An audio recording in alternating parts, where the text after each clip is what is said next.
Beautiful and majestic, Solway Lass. She's older than the Titanic, and she's sunk more times. Built in 1902, she's over 120 years old, the oldest original tall ship still working charter in the world.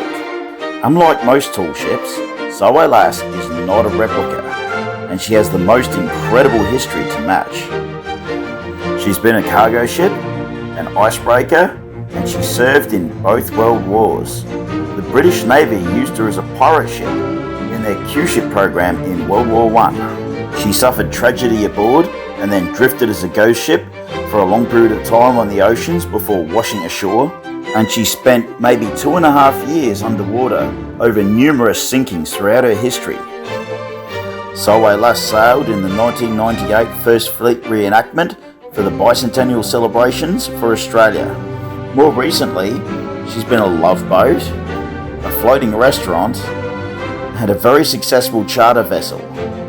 Unlike most tall ships, Solway Lass is not a replica. She's an original. She is a floating functional museum. Most of the equipment on board is between 80 and 130 years old. And this is just an introduction to the amazing Solway Lass.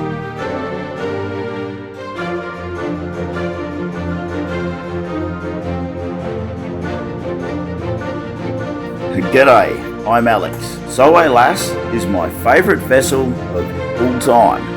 Her history is mysterious and checkered. I've been researching Solway's history for years, and I think I've put together a fairly complete picture of the incredible journey this vessel has gone through and is still going through now.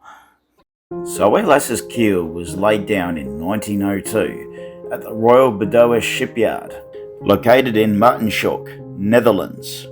She was designed as a two-masted sail-powered cargo ship, custom designed to carry heavy loads into the North Sea, and built under contract by a Hamburg-based German shipping company. She is flat-bottomed, has a shallow draft, and no keel, which allows her to operate in shallow water. The hull is incredibly strong, nearly over-engineered. It is made out of German blued steel, a very high quality steel, and that robustness is probably why she's still with us today. Solway Lass has had many names throughout her long history. Her original name when she was launched was the Stina. I found a record of Solway Lass's first sail. From Denmark, she sailed across the North Sea to Burnt Island in Scotland.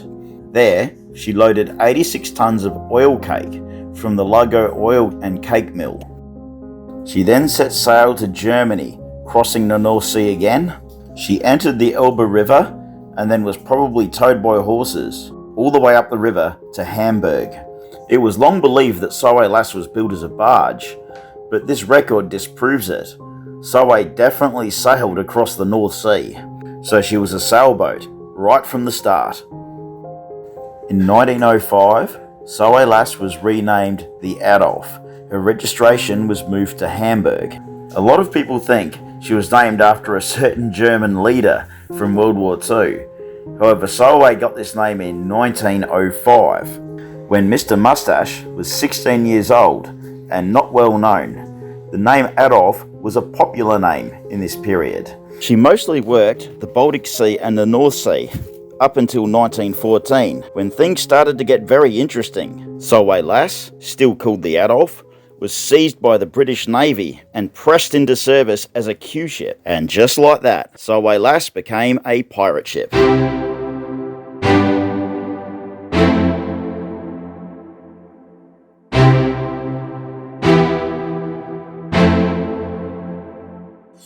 So what on earth is a Q-ship? Q-ship is used as a decoy to lure submarines in, because submarines wouldn't waste a torpedo on such a small target. They would surface, get everybody to abandon ship, then they would blow it up. But what the Q-ship has is hidden guns behind the bulwarks, and they tried to lure the submarine close so they could sink it. So in World War I, the Solway Lass was fitted with hidden guns and then would go out and bait U-boats into attacking her. When the German submarines would surface and try to engage her with their deck gun, Solway would haul out her guns, fire on the U-boat, and and sink her instead. I think Solway would be well suited to the job, considering she's made out of such thick steel. Imagine how brave those sailors had to be. Solway Lass was just a sailing ship. She was slow and she was vulnerable. If that submarine decided to torpedo her, she would be destroyed. The whole ruse lay in being able to bait the submarine into surfacing and attacking with its deck gun. Somehow, Solway survived her service as a Q-ship. I also have an account of her sinking, and I think it was from this period. To hide the boat, they took the mast off it, sank it, and hid it in a harbor underwater to hide it from the Germans.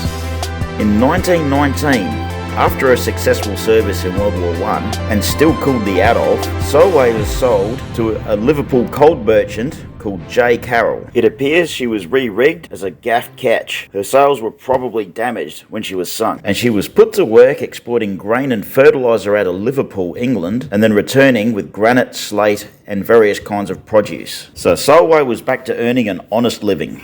I have an undated report from a newspaper article of the Solway Lass running aground near the River on a large rock known as Importer's Stain. The article reads, "The schooner Adolf, mentioned in a previous article, spent a day or two on it last year and sustained considerable damage to her stern as well as having a portion of her cargo jettisoned." 5 years later, Solway was sold to J. Carswell and Sons. They were based in Solway Firth in Scotland, and this is where she got her name, Solway Lass. The name Solway comes from Solway Firth, where she was based, and she was the smallest of 3 vessels in Carswell's fleet, hence she was given the name Lass, which means young lady. She continued doing pretty much the same trade, and we do have a picture of her from this period, found on the wall of a pub at Solway Firth. Apparently it was common to haul her up onto the bank with horses to load and unload her. During this time, Captain Greenway skippered the Solway Lass, and there is a verbal recollection of an incident that happened in Solway Firth to Solway Lass. A German U-boat surfaced in the Firth, apparently lost. So Thomas Greenway had to give the U-boat captain directions to make it back to Germany. It seems Solway has a bit of a history with U-boats, sometimes destroying them, sometimes looking after them. After making a large impression on the locals, the Solway Lass was sold in 1934 to a Welsh owner, Captain Anderson. At this point, an engine was installed on her, and Solway Lass became a motor schooner.